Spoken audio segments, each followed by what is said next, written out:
anjos e o que são os demônios, de acordo com a doutrina espírita, tá? Esse é um tema que desperta alguma controvérsia, alguma curiosidade, né? Porque ao longo da história, ao longo da cultura, e segundo a tradição de várias religiões, há várias interpretações eu diria até algum certo misticismo, algum mistério sobre esses assuntos, né? A gente vai falar sobre isso ao longo da exposição, vai tentar mostrar quais são as diferenças entre a doutrina espírita e essas demais visões, e mostrar que, na verdade, esses irmãos são irmãos que foram criados assim como nós, né? A gente tem que entender esse tema dentro da lógica de uma evolução espiritual. Entrando propriamente no tema, a gente gosta sempre de situar os temas da doutrina espírita em 5 grandes grupos, né? Ah, e para quem está chegando, está acompanhando, caso esteja assistindo pela primeira vez ou esteja tomando contato com a doutrina espírita nesse primeiro momento, é sempre importante dizer que a gente tem 5 grandes pilares sobre os quais sempre vão estar os temas que a gente vai estar abordando, né? São eles Deus, a existência de Deus, os espíritos, né? A imortalidade da alma, a mediunidade, a comunicabilidade, né, entre os dois mundos, a reencarnação como princípio básico da nossa doutrina e a pluralidade dos mundos habitados. Então, são esses os 5 pilares que a gente sempre vai ter em mente. O tema de hoje, quem são os anjos e quem são os demônios, né? Quem sou eu para dizer, mas eu vou tentar trazer o que está na doutrina espírita sobre isso. A gente vai situar esse tema nesses 2 primeiros pilares que eu acabei de mencionar, ou seja, Deus e o Espírito. Ou seja, como foram criados os espíritos? Quais são as minúcias desse processo de criação? Esse processo de criação é o mesmo para todos nós, incluindo anjos e demônios, assim chamados. Vamos tentar entender a etimologia dessas palavras e como o significado delas foi se alterando ao longo da história até chegar aos dias de hoje.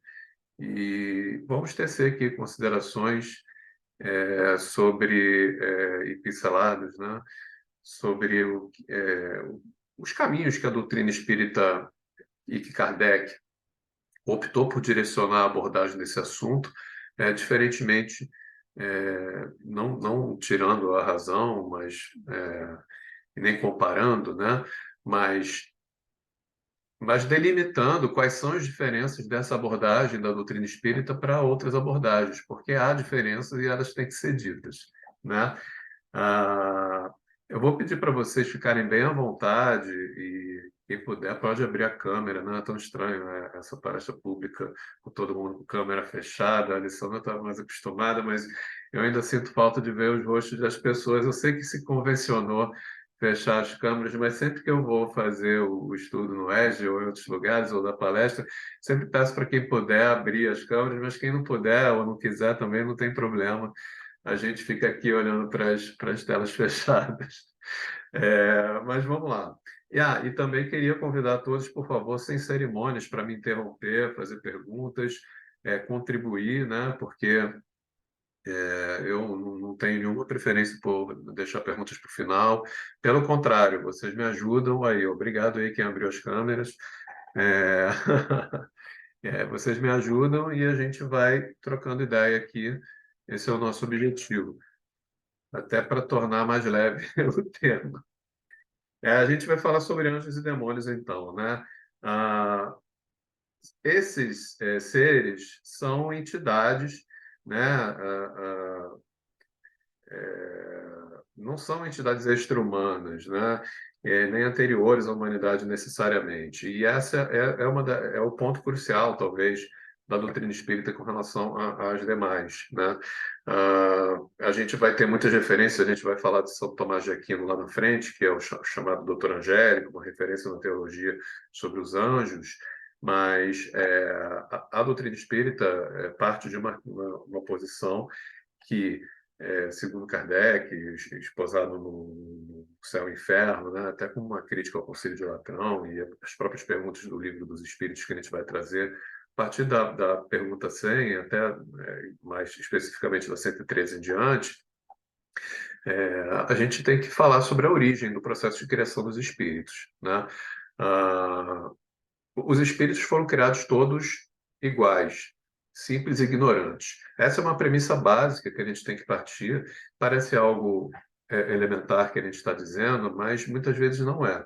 Porque, de acordo com várias outras obras, os anjos seriam absolutamente dissociados da matéria orgânica. Eles teriam uma origem separada. Os demônios também seguem uma trajetória que não necessariamente teve vínculo sempre com a humanidade. Quando a gente sabe que no Espiritismo tudo tem a ver com a evolução espiritual e com o progresso que, pouco a pouco, as nossas almas vão buscando e vão fazendo, né?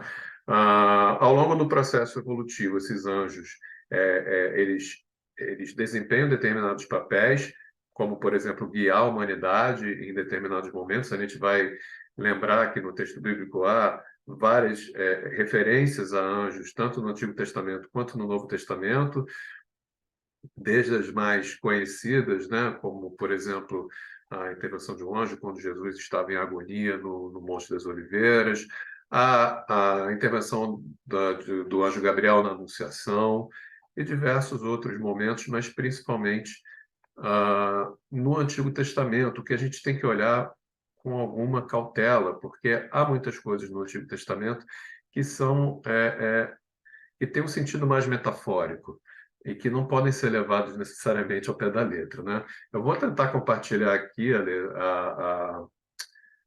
a apresentação, se eu conseguir. Deixa eu ver aqui se eu me enrolo. Share screen. Estou vendo aqui, all, né? Engraçado. Não está não Quer tá me indo. mandar? Eu acho melhor. Eu te pingo aqui no WhatsApp ou É Peraí. melhor.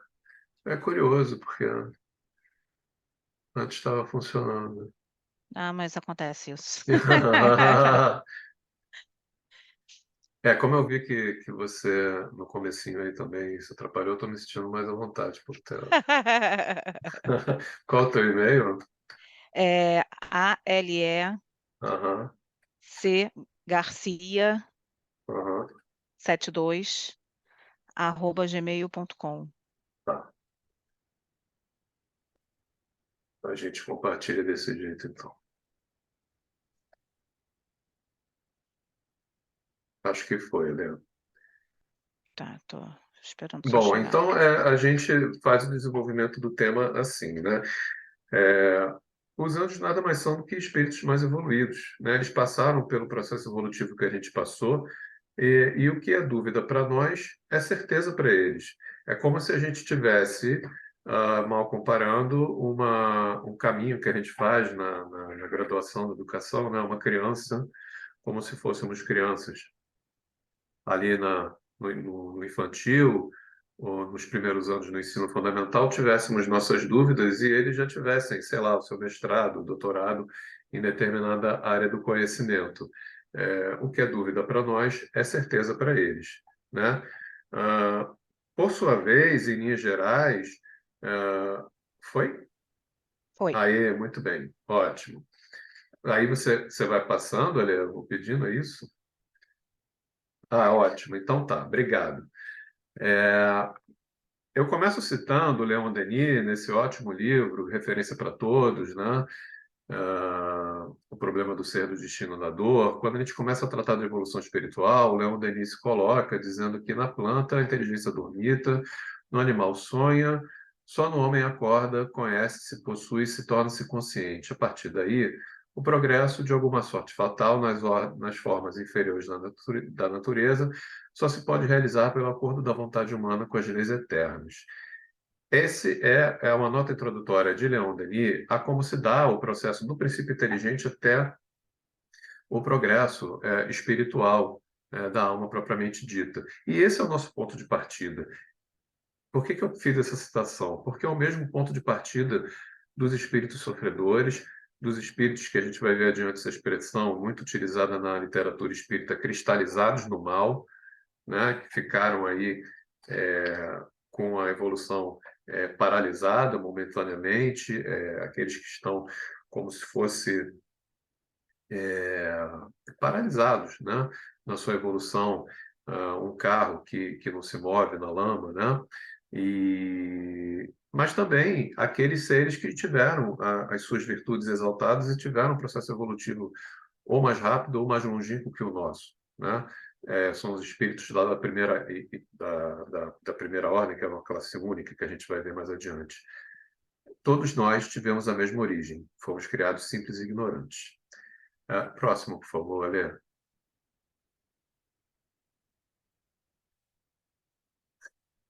A gente está com problemas técnicos, mas a gente vai se entender. Então, eu trouxe esse quadro, é de um pintor que eu achei interessante, se chama Hans Memling, é um pintor austríaco,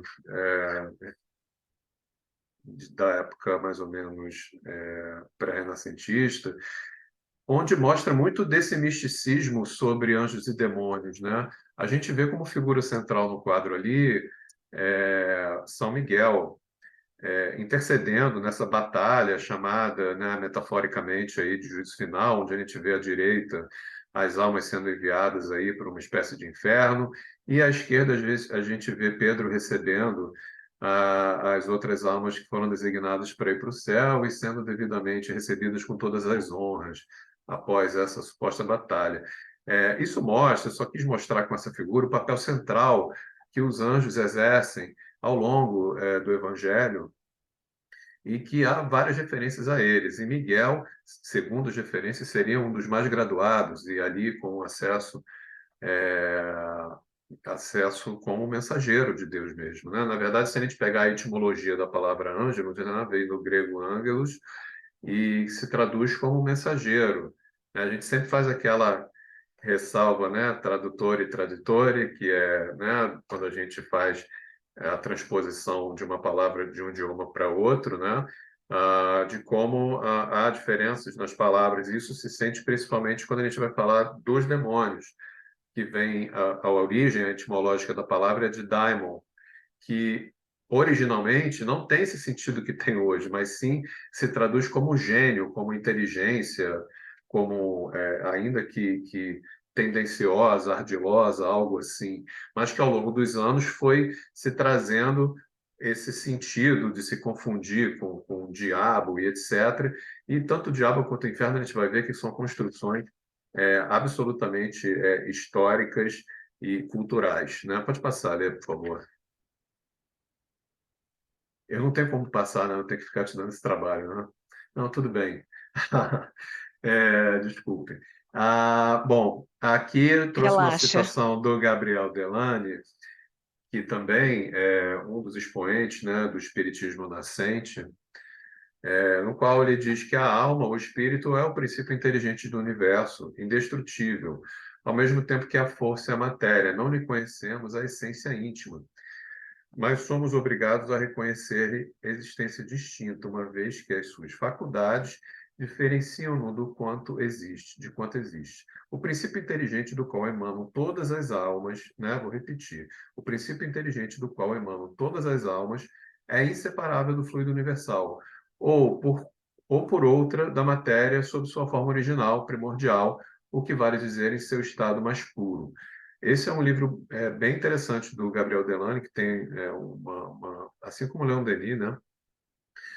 Tem uma prosa muito bem feita, sabe encadear e prender o leitor, né?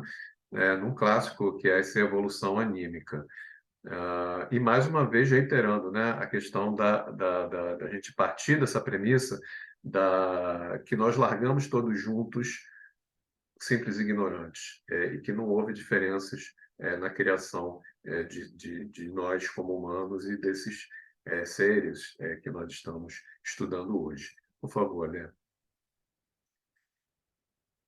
Nós estamos em busca da nossa evolução espiritual, todos nós. Os chamados anjos ou seres angelicais, ou espíritos evoluídos, ou benfeitores, já chegaram lá quase no topo da sua evolução espiritual. Mas como se dá essa evolução espiritual? Basta nascer, morrer e renascer novamente? Não, não exatamente, né? É, a gente precisa estar calcado em duas asas, e é isso que eu quis representar com esse slide, que é o que a gente vê no Livro dos Espíritos, né? Mais adiante, como a capacidade de distinguir o bem do mal, né? Aí entendido como progresso intelectual, e a opção consciente pelo bem, o progresso moral. Muitas vezes essas asas estão desbalanceadas, né? Muita gente tem a capacidade de distinguir o bem do mal, mas mesmo assim opta pelo mal. Isso não significa, então, que ele vai ter a sua evolução espiritual alcançada assim tão cedo, né? E, por outro lado, tem muita gente que faz uma opção consciente pelo bem, mas não tem muito bem essa capacidade de discernimento entre o bem e o mal. É uma coisa, talvez, às vezes, quase mais omissiva por não se dar não praticar a caridade, não ter uma postura mais proativa com relação ao próximo, levar uma palavra de consolo a quem precisa. Isso é algo que a gente tem que refletir. Pode passar, Lê, por favor. Então, esse é o principal slide que a gente teria que mostrar. Eu vou pedir para a Lê estar voltando nesse slide várias vezes, que está lá na pergunta 100 do Livro dos Espíritos, que trata da nossa escala espiritual, tá? É, os espíritos puros, e vocês veem lá na primeira ordem, que é uma classe única, né? Essa chamada de primeira classe, é onde a gente vai situar os seres que a gente chama de anjos, né? E essas referências evangélicas e nas escrituras e no próprio texto do Evangelho segundo o Espiritismo, são essas criaturas angelicais estão ali nos espíritos puros, né? Ou seja, a predominância do espírito sobre a matéria, quase que completa, eles são evoluídos, não cultivam esses sentimentos nossos aqui de ódio, inveja, egoísmo, ciúmes e por aí vai, né? E eles não estão lá tocando banjos e bandolins nas nuvens internamente no ócio, né? Na verdade, eles trabalham como mensageiros de Deus, têm variadas missões, é até difícil da gente entender a complexidade, né? Como se a gente, de novo, usasse aquela figura de linguagem de estar no início dos anos escolares e querer entender o que um especialista em física quântica faz todo dia na faculdade, né? Ou outras áreas do conhecimento. Por sua vez, os chamados demônios são aqueles que estão lá situados na 10ª classe, lá embaixo, lá chamados de espíritos impuros. Ali há uma total predominância, né, da matéria sobre o espírito, ah, uma ignorância completa, né, e uma intenção às vezes, de prejudicar aqueles que os cercam, ou com quem eles se desentendem, ou com quem eles vêm a criar determinadas disputas, né? O que pode tornar a sua evolução espiritual extremamente traumática, perturbadora, cheia de caminhos sinuosos, cheia de obstáculos, né? E que acabam muitas vezes atrapalhando os demais espíritos que os cercam, que estão até num grau de evolução diferente.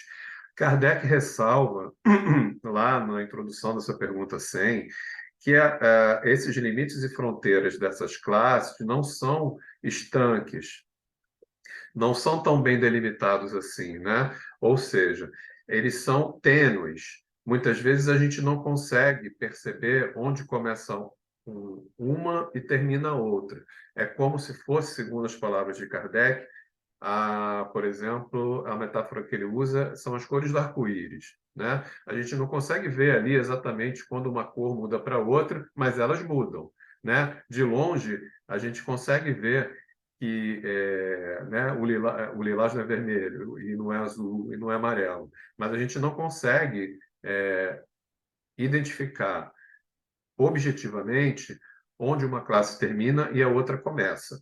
Isso, por exemplo, a gente vai ver ali com a classe dos espíritos perturbadores, né, que estão lá na sexta classe da terceira ordem, que a gente poderia dizer, poxa, mas os perturbadores estão lá quase na segunda ordem, como é que pode? Ficam, né, perturbando a paciência dos outros e como é que eles são tão evoluídos assim? Kardec faz uma observação com relação a essa classe. Ele diz o seguinte: olha, essa classe aqui, na verdade, ela não está em ordem, né, de progressão. Ela pode estar em qualquer dessas ordens da terceira da classe, qualquer dessa classe da terceira ordem, porque podem haver perturbadores mais evoluídos ou menos evoluídos, né? Muitas vezes é uma brincadeira, muitas vezes eles manipulam e trabalham com efeitos físicos, né? Mas aí eu pergunto a vocês, e nós? Onde é que nós estamos aí? Só para ouvir alguma participação de vocês, né? Mesmo com as câmeras aí desligadas. Onde é que nós estamos situados aí? Vocês saberiam dizer? Na terceira, né? Terceira? Nem perfeitos, né? Na terceira ordem, não é na terceira Isso, classe, na sem terceira dúvida. ordem. Sem dúvida, sem dúvida. Mas onde, e qual classe seria, gente? Eu acho que Cada seriam um os fale por si, neutros. né? Cada um Eu, fale eu, por eu si, acho que eu né? estaria, não necessariamente na sétima classe, mas eu acho que seria um espírito neutro, pensando assim, que, né, a gente ainda é impuro, mas acho que leviano tem até, talvez a gente tenha até alguns. Acho que a gente tem um pouquinho de cada coisa, essa que é verdade, né? Sim, sim. É difícil responder essa pergunta, né? Por isso que eu É. disse, cada um fale por si. Mas a gente quer crer que está nessa classe que a Alessandra falou, de espíritos neutros, né? E a gente vai ver mais adiante o que isso quer dizer. Pode passar, Lê, por favor.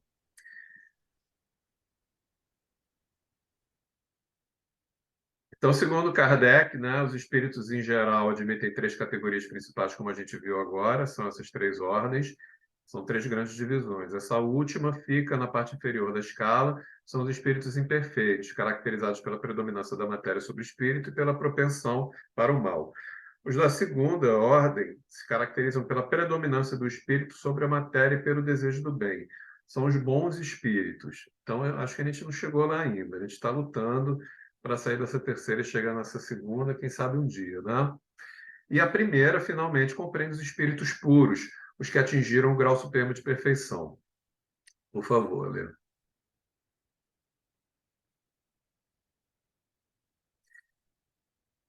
Kardec define assim a primeira classe, que é a classe, digamos assim, angelical, entre aspas, já que a gente está estudando sobre anjos hoje, né?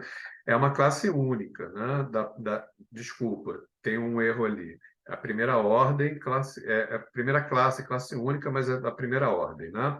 Os espíritos que a compõem percorreram todos os graus da escala e se despojaram de todas as impurezas da matéria, tendo alcançado a soma da perfeição de que é suscetível a criatura, não tem mais que sofrer provas nem expiações. Não estando mais sujeitos à reencarnação em corpos perecíveis, realizam a vida eterna no seio de Deus. Gozam de inalterável felicidade, porque não se acham submetidos às necessidades e às vicissitudes da vida material. Essa felicidade, porém, não é de ociosidade monótona, como eu disse, né?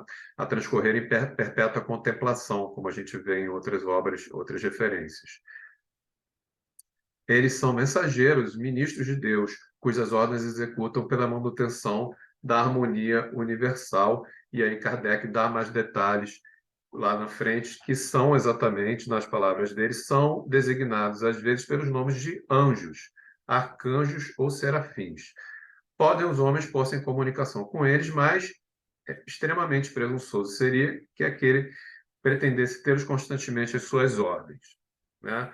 Eu faço um parênteses aqui para a gente falar mais adiante, embora não seja um tema tão relacionado hoje, mas os chamados anjos da guarda, que não se relacionam absolutamente com o que a gente está falando agora. Mas como há essa observação de como se colocar em comunicação, né? A gente vai falar sobre isso mais adiante. Pode passar, Lê, por favor. A terceira ordem é essa que nós queremos, quem sabe, estar, né? E ela é classificada assim: seres apegados às coisas do mundo, que não são suficientemente bons para praticarem o bem, nem maus o bastante para fazerem o mal. Então, é isso. Mantenha aí sua opinião, Alessandra. A gente está nessa aí mesmo? Eu acho que sim, apesar de ter algumas coisinhas ali das outras, Tem né? piores, né? Às vezes a gente, né, acaba indo mais pro lado leviano, mas enfim, acho que no Perturbador. geral, perturbador, mas acho que no geral a gente está no 0 a 0, vamos pensar assim. Eu acho que não chega a ser 0-0. A gente está perdendo de pouco tentando virar esse jogo. Mas a gente Acho que é consegue. isso, A gente isso. consegue. Pode passar, por favor. Bom, e aí Kardec define assim a 10ª classe, que é o que onde a gente classificaria, né, os chamados demônios, de acordo com essa palavra, né, que a gente simplesmente chamaria de espíritos impuros. E são inclinados ao mal, de que fazem objeto de suas preocupações, né? O mal é objeto de suas preocupações. Como espíritos dão conselhos pérfidos, sopram a discórdia e a desconfiança, se mascaram de todas as maneiras para melhor enganar. Ligam-se aos homens de caráter bastante fraco para cederem suas sugestões, a fim de induzi-los à perdição, satisfeitos com o que conseguirem retardar-lhes o adiantamento, fazendo-os sucumbir nas provas porque passam. Ora, por que retardar o adiantamento? Porque eles mesmos têm o seu adiantamento retardado. Eles querem mais é que, enfim, os outros também estacionem ali onde ficaram. Claro que não é permitido, né, retrogradar, mas eles fazem de tudo para prejudicar e que a pessoa não consiga, o espírito, né, a quem eles influenciam, não consiga buscar a sua evolução. Nas manifestações, os espíritos dão a conhecer pela linguagem. A trivialidade, a grosseria das expressões neles, como nos homens, é sempre indício de inferioridade moral, mas também intelectual. Suas comunicações exprimem a baixeza de seus pendores e tentam iludir falando com sensatez. Não conseguem sustentar por muito tempo o papel e acabam sempre por se traírem, entrando em contradições, sabem?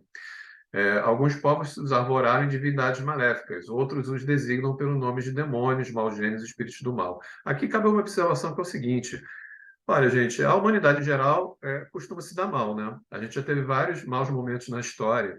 Então, vários povos antigos e quem sabe até hoje costumam culpar certas entidades ou designar certas entidades e responsabilizar certas entidades pelos por tudo de ruim que acontece nas suas vidas, né? Há uma espécie de vitimização, apesar da gente saber que existe o livre-arbítrio, né?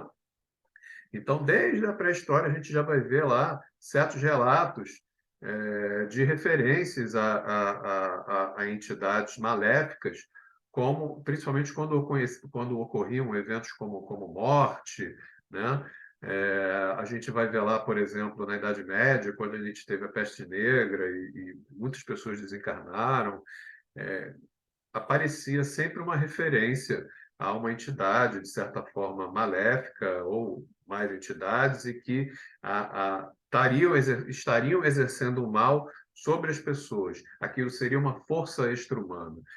Então, há uma tendência nossa a criar expectativas com relação a essas entidades e que elas influenciem diretamente os nossos destinos. Nós sabemos que há espíritos impuros, como nós estamos vendo aqui, mas também sabemos que nós somos responsáveis pelas nossas escolhas, através do nosso livre-arbítrio. E não faz muito sentido ficar atribuindo toda hora a diabos, enfim, demônios e etc., tudo de ruim que acontece na nossa vida, não é mesmo? Então, prosseguindo, quando encarnados, os seres vivos que eles constituem se mostram propensos a todos os vícios geradores das paixões vis e degradantes, a sensualidade, a crueldade, a felonia, a hipocrisia, a cupidez e a avareza sórdida. Fazem o mal por prazer, as mais das vezes sem motivo, e por ódio ao bem, quase sempre escolhem suas vítimas entre as pessoas honestas. São flagelos para a humanidade, pouco importando a categoria social que pertençam. Então, essa é uma definição, digamos, mais técnica, né, de Kardec a esses espíritos impuros que, no sentido vulgar, as pessoas acabam chamando de demônios, né? Pode prosseguir, Lê, por favor. Então, a gente vai ver aqui algumas referências do Livro dos Espíritos sobre esse tema, né?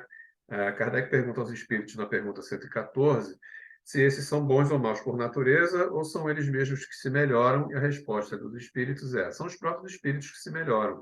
E melhorando-se, passam de uma ordem inferior para outra mais elevada. Prossegue Kardec, mas nos espíritos, uns terão sido criados bons e outros maus?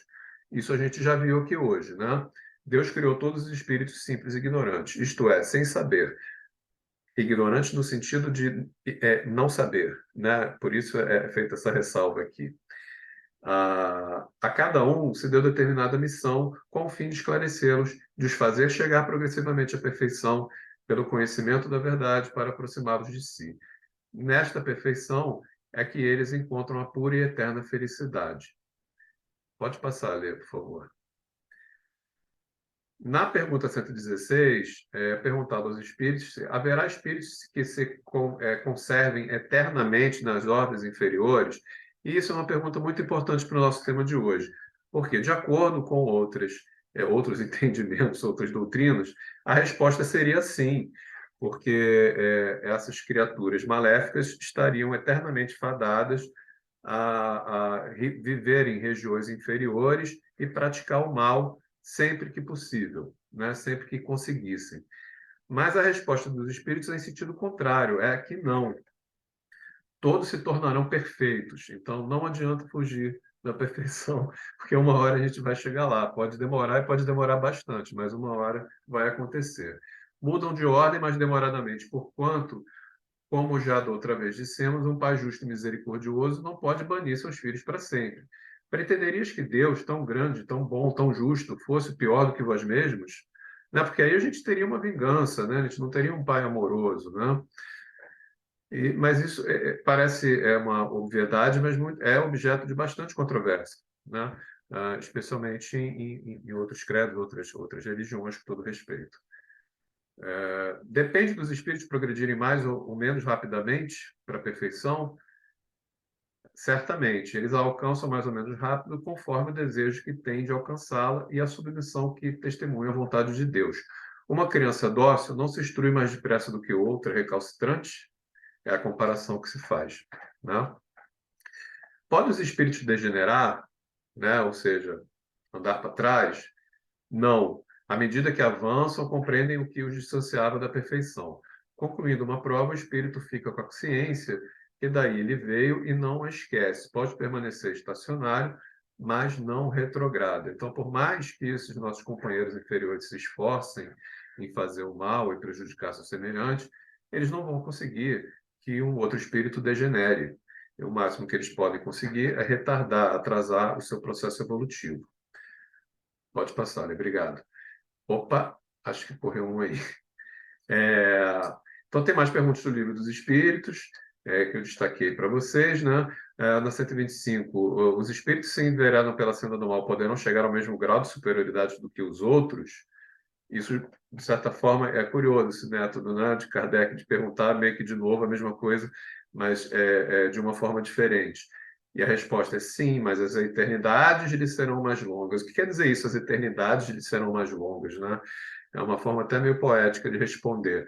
Simplesmente que eles vão levar mais tempo para alcançar a perfeição, né? É a forma, no sentido mais metafórico aqui que está sendo citado, né?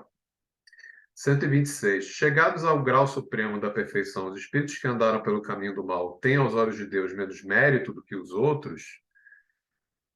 Deus olha de igual maneira para os que se transviaram e para os outros, e a todos ama com o mesmo coração. Não poderia ser diferente, né? Aqueles são chamados de maus porque sucumbiram. Antes não eram mais do que simples espíritos. Por favor, Lê.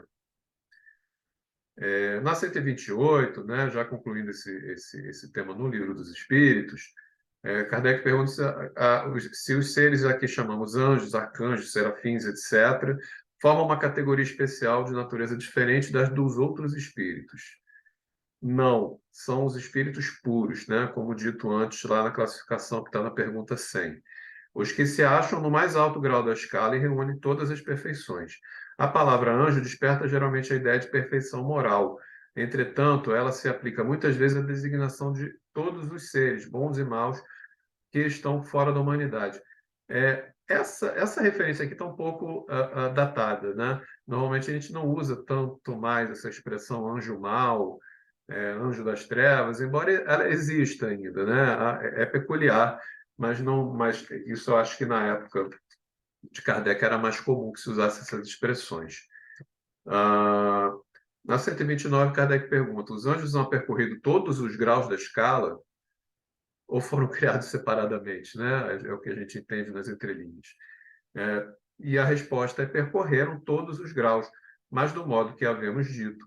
Uns, aceitando sem murmurar suas missões, chegaram depressa, outros gastaram mais ou menos tempo para chegar à perfeição. É importante a gente lembrar que existe um universo, e ele não é só o planeta Terra, né? E antes do planeta Terra ser criado, já havia outros espíritos em processo de evolução, e muitas vezes eles já podiam ter alcançado um estágio super evoluído, né, de espírito puro, muito antes que nós fôssemos criados, né? Por isso que muitas vezes as pessoas podem confundir que os anjos não precisaram passar pelos demais graus da escala, como Kardec pergunta, e por isso ele faz essa pergunta aqui na 129. Mas isso não corresponde à verdade. Pode prosseguir, Helena. Uma das maiores referências, né, da teologia católica, né, é Santo Tomás de Aquino. Realmente era um estudioso do mais alto gabarito. Ele tem uma obra dedicada ao estudo dos anjos, né? E foi um filósofo e teólogo católico ali na Idade Medieval. E ele é conhecido por contribuições significativas para a filosofia, teologia, ética, né? Ele foi um dos principais teólogos, dos primeiros a conseguir reunir nos seus textos alguma junção entre razão e fé, né? Colocando que a razão humana era capaz de chegar ao entendimento limitado de Deus e de questões teológicas, mas a fé era necessária, era indispensável para a compreensão completa e a salvação. Os anjos desempenham um papel, né, bem importante na obra dele. Ele discutiu, né, em livros, né, publicações específicas, a gente ainda encontra, né, em algumas livrarias até hoje, eu cheguei a dar uma olhada, ah, explicações super detalhadas sobre a natureza, hierarquias, como eles se comunicam, se eles se comunicam entre si, quais seriam os detalhes da sua concepção, né? É bastante interessante, mas sempre lembrando que aqui a gente tem uma diferença que é o processo de criação desses espíritos, né? Para Tomás de Aquino e para os religiosos, os anjos foram criados como uma categoria à parte, de angelical e dissociados da matéria, diferentes de nós que fomos criados simples e ignorantes e, como dissemos, todos foram criados a partir do mesmo ponto. Pode passar, Lê, por favor. Eu fiz só uma referência aos anjos mais conhecidos ali no texto, né, do Evangelho. A gente tem aí Miguel, Rafael e Gabriel, e há histórias e passagens específicas sobre eles, que eu não vou dar maiores detalhes, mas são os anjos, digamos assim, mais conhecidos e mais referidos no texto evangélico que a gente vai encontrar. Há referências a outros, mas os próprios teólogos conservam concordam, né, que esses seriam os três principais. Por favor, Lê. Então, só para a gente citar, a gente tem a referência aí de São Miguel, que seria o comandante do Exército Celestial, né, grosso modo, e o nome dele seria traduzido como Quem é como Deus, que exatamente faz referência àquela passagem que a gente vai falar mais adiante, daquela queda metafórica de Lúcifer, né, que a gente vai entender mais adiante, mas quem se pronuncia dessa forma é Miguel, e esse Miguel, esse nome dele se traduz em hebraico como essa pergunta, né? Rafael visto como o anjo da cura, né, no livro de Tobias, no Antigo Testamento, e seu nome em hebraico significa Deus cura. E Gabriel, né, o mensageiro, né, que é da Anunciação, visto lá em Deuteronômio e outras passagens do Antigo Testamento também, leva mensagens aos apóstolos, e seu nome em hebraico significa Deus é meu guerreiro, Deus é forte. Pode passar, Lê, por favor. A gente tem aqui referências rápidas ao anjo da guarda, caso alguém tivesse dúvida sobre isso, embora não seja muito o tema de hoje, né? eu vou aqui rapidamente só falar, né, que, na verdade, são benfeitores espirituais que nos acompanham. Eles não têm esse sentido angelical, que eu quero dizer, e atribuir aos demais que a gente citou. São nada mais do que os nossos benfeitores espirituais que nos acompanham ao longo da existência. E a nossa existência terrestre, ela é breve. Então, eles já nos acompanhavam antes e vão continuar a nos acompanhar depois, caso a gente continue a escutá-los, né? E dê alguma atenção para eles. E é sobre isso que Kardec fala. Lá na frente, né, eu dei uma pulada aqui, porque ele vai abordar essa questão dos chamados anjos da guarda, e eu coloquei entre aspas exatamente porque não é o mesmo tema, lá na pergunta 489 e adiante. Então ele pergunta: há espíritos que se ligam particularmente ao indivíduo para protegê-lo? E os espíritos respondem: ao irmão espiritual, que chamais o bom espírito ou bom gênio. O que se deve entender por anjo da guarda ou anjo guardião? O espírito protetor, pertencente a uma ordem elevada, né? Então, óbvio que o espírito protetor vai ser de uma ordem mais elevada que a sua, né? Senão os conselhos de nada vão servir. Pode prosseguir, Lê. E ainda sobre anjos da guarda, há essas referências nas perguntas 506 em diante, né? Se a gente pode reconhecer o espírito protetor, e os espíritos respondem aqui de certo, né? Sim, né? Pois não é raro que tenhas conhecidos antes de encarnados, normalmente são pessoas que já tiveram algum vínculo conosco, né? Alguns espíritos. E também faz considerações sobre, isso eu achei interessante, sobre proteção para as sociedades, para grupos de indivíduos, né? E os espíritos respondem que sim, que existem também espíritos protetores de comunidades, né? Como a gente vê, em razão das individualidades coletivas que, caminhando para um objetivo comum, precisam de uma direção superior.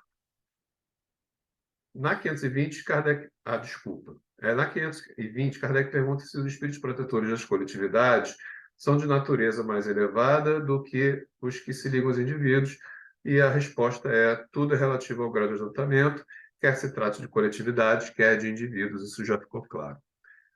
Pode passar, Alê. Como eu disse, esse tema do inferno, dos demônios, dos anjos, passou por muita mistificação ao longo dos anos, e é uma construção, muitas vezes, histórica, cultural, e que a gente não consegue perceber a origem delas, muitas vezes, né? Porque essa um dos exemplos que a gente pode ter é na mitologia grega, né? Esse aí é o deus Hades, que era um dos deuses importantes lá do Olimpo, responsável pelo mundo inferior. Ele era o deus dos mortos e etc. E ficou e se passou como, não é que ele representasse necessariamente né, o pior dos espíritos impuros ou fosse o chefe deles, né? Mas existia lá uma referência a esse desconhecido, né? Que era responsável pelo mundo inferior, para onde as almas, né, menos evoluídas migravam. Isso já de acordo com a mitologia grega. Sobre o inferno, tem uma referência a um vale em Jerusalém, onde era comum atirar cadáveres, lixo em geral, né? Mas especialmente cadáveres de malfeitores, de pessoas que, enfim, homicidas, que foram condenados e, enfim, e que foram executados. E como uma forma de vexaminosa de se cumprir a pena, se atiravam os cadáveres dessas pessoas nesse vale em Jerusalém chamado Guiena. Muitos historiadores fazem referências a esse vale como uma das origens das várias referências culturais e históricas ao que se classifica como inferno hoje, porque se jogava enxofre nesse vale, há várias referências né, malfeitores que foram enviados para lá depois de mortos. Então, a gente vê como a construção sobre o que se chama de inferno foi sendo feita ao longo da história. Por favor, Léo. Então, essa foi a introdução para a gente tratar dessa parte dos demônios, né? Que está no nosso tema. E Kardec pergunta: há demônios no sentido que se dá essa palavra? Né? Vejam que pergunta direta, né? E a resposta é: se houvesse demônios, seriam obra de Deus. Mas, porventura, Deus seria justo e bom? É uma pergunta, né? Mas, porventura, Deus seria justo e bom se houvera criado seres destinados eternamente ao mal e a permanecerem eternamente desgraçados? Se há demônios, eles se encontram no mundo inferior em que habitais e em outros semelhantes. São esses homens hipócritas que fazem de um Deus justo ou um Deus mau e vingativo, e que julgam agradá-lo por meio de abominações que praticam em seu nome. Né? A gente sabe que povos na antiguidade faziam sacrifícios como forma de agradar a Deus e etc., como se isso fizesse alguma diferença. E aí Kardec faz uma observação bastante interessante que eu destaquei aqui, quando ele pondera que a palavra demônio não implica a ideia de espírito mau, foi o que eu falei bem no início da nossa conversa, né? Senão na sua acepção moderna, porquanto o termo grego daimon, de onde ela derivou, significa gênio, inteligência, e se aplicavam a seres incorpóreos, bons ou maus indistintamente. Por demônios, segundo a acepção vulgar da palavra, se entendem seres essencialmente malfazejos. Como todas as coisas, eles teriam sido criados por Deus. Ora, Deus, que é soberanamente justo e bom, não pode ter criado seres prepostos por sua natureza, ao mal e condenados por toda a eternidade para assim ficarem. Né? Se fossem obras de Deus, existiriam como ele desde a sua eternidade, ou então haveria muitas potências soberanas. Então, eles não foram criados junto com Deus, ao contrário do que alguns acreditam, né? E isso fica muito claro nas explicações dos Espíritos aqui no Livro dos Espíritos. Por favor, Lê. E a gente vai para alguns trechos do Céu e Inferno, onde Kardec começa, nesse capítulo dos Anjos e Demônios, a primeiro partir da concepção essencialmente católica, litúrgica, sobre esse tema. Ele exatamente para entender o ponto de partida de Kardec, ele critica o Concílio de Latrão, em especial no que diz respeito à origem dos espíritos. Né? Essa questão, olha, como Deus é justo e bom, se a origem dos espíritos para vocês é diferente, se os anjos foram criados junto com Deus, juntamente com os demônios, e qual é a equidade desse conceito? Né? Ela não existe. Essa é a crítica que Kardec faz por algumas páginas ali no Céu e Inferno, eu destaquei só alguns trechos. Né? Então, ele diz que as almas ou espíritos são criados simples e ignorantes, como nós vimos, isto é, sem conhecimento, sem consciência do bem e do mal, porém aptos para adquirires o que lhes falta. O trabalho é o meio de aquisição, e o fim, que é a perfeição, é para todos o mesmo. Né? A humanidade não se limita à Terra, habita inúmeros mundos que no espaço circulam, já habitou os desaparecidos e habitará os mundos, né, que se formarem. Tendo criado de toda a eternidade, Deus jamais cessa de criá-la. Então é isso, é importante a gente ter um olhar mais abrangente do universo, né? Quando a gente vem classificar especialmente essas referências mais antigas, né? Que dizem que os anjos foram criados ali junto com Deus e não se identifica uma origem humana e relacionada à matéria deles, né? Pode passar, Lê, por favor. Acho que pulou isso. Então, caminhando aí para a conclusão, né? Kardec pondera que, segundo o Espiritismo, nem anjos nem demônios são entidades distintas. Por isso que a criação de seres inteligentes é uma só. É um ponto que eu estou batendo bastante e repetindo, porque em outras obras a gente vai ver que isso não é muito claro. Mas Kardec faz questão de reiterar isso a todo tempo. Né? Unidos a corpos materiais, esses seres constituem a humanidade que povoa a Terra e as outras esferas habitadas. Uma vez libertos do corpo material, constituem o mundo espiritual ou dos espíritos que povoam os espaços. Deus criou os perfectíveis e deu-lhes por escopo a perfeição, com a felicidade que dela decorre. Não lhes deu, contudo, a perfeição, pois quis que a obtivessem por seu próprio esforço, a fim de que também e realmente lhes pertencesse o mérito. Pode prosseguir, obrigado. Aí, isso. E aí a crítica que Kardec faz, né? Olha, segundo a doutrina da Igreja, os demônios foram criados bons e tornaram-se maus por sua desobediência. Os anjos são anjos colocados primitivamente por Deus no ápice da escala, tendo dela decaído. Ora, gente, aqui a gente vai ver que, assim como a gente viu naquele quadro que eu mostrei lá na frente, né, do juízo final e tal, há figuras ali, especialmente há referências, né, assim como as parábolas de Jesus, nem todas podem ser levadas ao pé da letra, né, há ali um sentido poético, uma metáfora em vários, E essa do anjo caído e da revolta, da dissidência, digamos assim, de Lúcifer é o mesmo caso, né? A gente não pode crer que um anjo que já fosse evoluído, que já estivesse em vários, né, níveis de evolução, lá naquele primeiro degrau da escala que a gente viu, como espírito puro, simplesmente se revoltasse é, e como punição fosse renegado a um mundo inferior.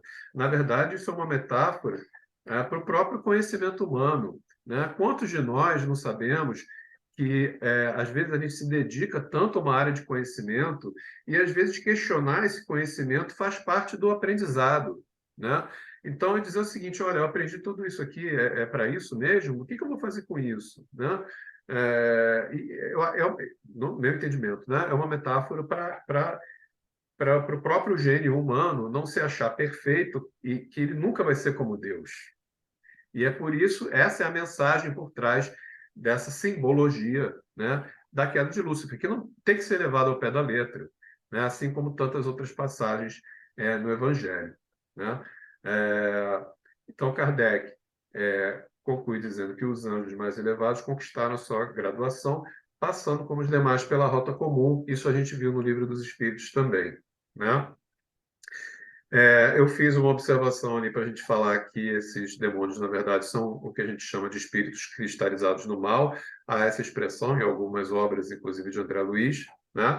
E que às vezes há necessidade, que eles são tão cristalizados no mal, né? Eles estão tão comprometidos que é necessária uma intervenção da espiritualidade maior para que haja uma expiação ou algum outro tipo de intervenção, como a gente viu lá nos exilados de Capela, né? Naquele exemplo.